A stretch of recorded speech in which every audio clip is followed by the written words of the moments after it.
Welcome to my channel, and today I'm going to review the JH Audio Roxanne. And I bought this in the December of 2014, but I got this in the mid-April in this year. So I waited for like 4 months for this. This is not even the carbon fiber version, just a clear shell version. So but okay, I eventually got this. Well, this is one of my favorite IEM, and actually I was using the universal version of it at the beginning, but it's too bulky and way too big for my ears, so I sold it and I bought this. And this is a very warm sounding earphone in my opinion.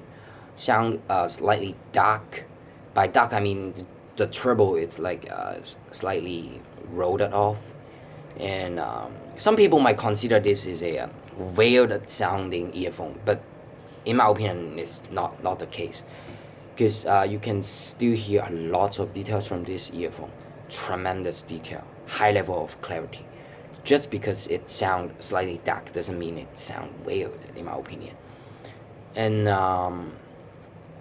but really good set, the mid-range and the bass range. The vocals on it sounds very emotional. It sounds very detailed, quite rich, and the position, it's not very upfront. It's more like in a appropriate distance, so a very good presentation in my opinion. And the musical instrument on this earphone also sound very detailed, clear texture. The bass, really awesome. Should be like the top 2, top 3 earphone that I've heard. The better one is like the later, definitely the new flagship. Why you release new flagship so quick? Okay, and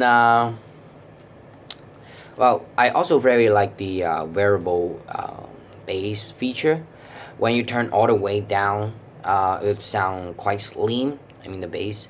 You can hear the texture of the bass instrument clearly. It sounds very fast and accurate. But when you turn it all the way up, it will become really punchy. The amount of bass will be just increase a lot, and it also goes really deep. But it's quite impressive, because even you turn all the way up with the strongest bass, it still won't cover the mid range or the treble.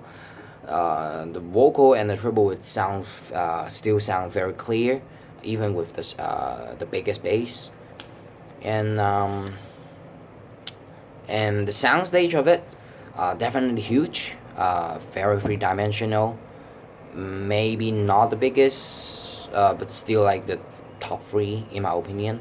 The later has a bigger sound stage, and my higher audio 10A having an even wider sound stage. But it's already very good, I think. And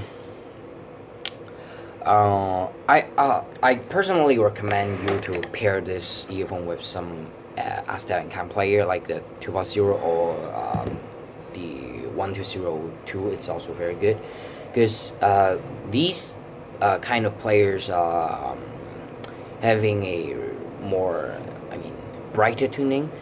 It has a slightly brighter and sweeter airy treble, and relatively less bass, so it sounds very balanced with this earphone. A very good combination, especially with the balanced cable, because with the balanced cable it will sound clear, having a wider sound stage and slightly brighter. So yeah, I think this is the end of my review. Thanks for your watching, and please subscribe.